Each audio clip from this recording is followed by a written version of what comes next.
Приветствую! В этом видеоролике я расскажу о персонаже, которого многие не вспомнят, на которого почти все не обратили внимания. Но насколько же хорошо разработчики приписали серию игр «Ходячие мертвецы», что каждый персонаж, которого мы видим на экране, привносит свой вклад в различных планах. По факту, в данный момент на канале ролики только о второстепенных персонажах вселенной, но как много я про них рассказал. Вот и в случае с Ирон. Она не просто поехавшая дама, которая хочет покончить с собой. По правде, я так думал, пока не решил узнать о ней подробнее. На самом деле, это прописанный персонаж со своей историей и драмой.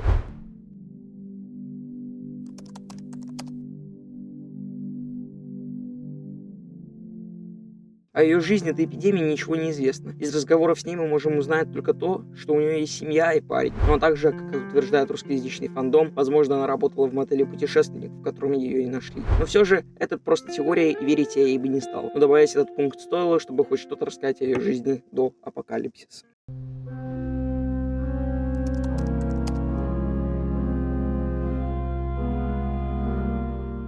В момент, когда Глен пришел в отель в поисках бензина, он услышал плачущую девушку на верхнем этаже в заколоченном номере. Он, естественно, попытался с ней поговорить, но она кричала и ничего не говорила. На ее крики, как и на крики Шона, пришли ходячие. Когда же они поймут, что не нужно кричать в такое время? Ладно, я просто шучу. Эти мертвецы просто заполонили всю территорию мотеля, а двое из них начали стучаться в дверь Ирон. Из-за этого Глен решает спрятаться в холодильнике неподалеку. Вскоре по его просьбе на территорию мотеля приезжают Карли и Ли. Они спасают Глена и защищают отель от ходячих. Ли попытался поговорить с Ирон и попросить ее выйти, но она отказалась. Эверетт этот ответ не устроил, и он начал выламывать дверь, чтобы выяснить, что с ней такое.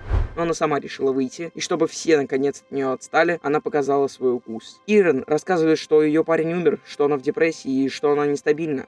Она желает только одного – покончить с собой, хоть это не по-христиански. Ли говорит, что они смогут ей помочь, но, заметив пистолет Карли, она начала умолять дать ей его, а у главного героя появляется выбор.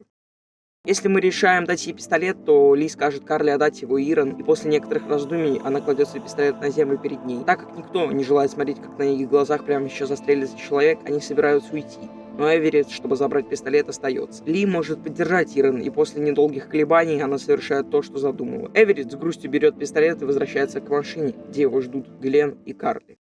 Если мы решаем отказать ей в ее просьбе, то Ли скажет, что не может с ней так поступить, позволив ей это сделать. Но она продолжает умолять его. В отчаянии она бросается на Карли, чтобы забрать у нее пистолет. Глен с Ли пытались разнять Ирон с ней, но из-за того, что балкон оказался недостаточно крепким, он рушится под ними, и все они падают на стоянку внизу. Придя в себя, Ли видит, как Ирон представляет ствол пистолета к своей голове. Эверетт до конца пытался уговорить ее, но она все равно стреляет. Глен забирает пистолет, но от увиденного его просто разрывает. Он возвращает пистолет Карли, и они бегут к машине и возвращаются в Мейк.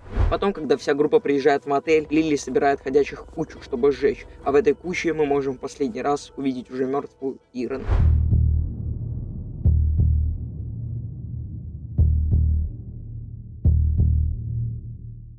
Могу сказать, что при первом и даже втором прохождении мне было все равно на нее. Сейчас, если честно, тоже. Но все же нам показали другую сторону жизни в апокалипсисе, где персонаж потерял все: семью, парня, смысл жизни. Она осталась совсем одна в каком-то мотеле, да еще и в укушенном состоянии. Поэтому, как ни крути, ее, как и многих других персонажей, становится жаль. Ну и на этом все. Всем спасибо за просмотр. Подписывайтесь на канал, на Бусти, чтобы получать множество новостей, а также смотреть видеоролики раньше. Оценивайте видео так, как считаете нужным. Оставляйте комментарии. До встречи. Пока.